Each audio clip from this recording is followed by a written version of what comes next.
Réconciliation, tel a été le principal mot d'ordre du pape au Mozambique. Devant quelques 60 000 personnes réunies au stade Zimpeto de Maputo, le chef de l'Église catholique a appelé à la paix et à la réconciliation dans un pays miné par les séquelles d'une guerre civile qui, en 15 ans, de 77 à 92, a fait près d'1 million de morts. Le pape a également évoqué ceux qu'il a appelés les malfaiteurs, ces groupes d'islamistes radicaux qui, depuis 2 ans, sèment la terreur dans la province de Cabo Delgado.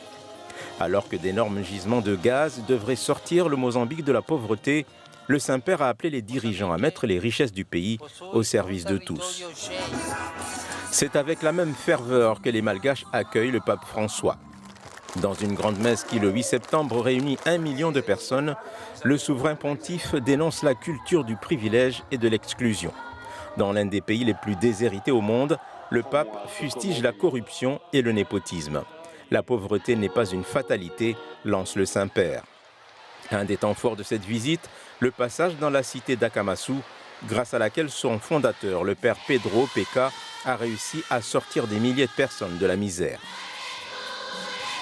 Dernière étape de ce voyage dans l'océan Indien, l'île Maurice, où le pape était attendu par 100 000 fidèles. Ici, il souligne que derrière les impressionnants paysages de développement se cachent les ravages de la drogue et des misères sociales.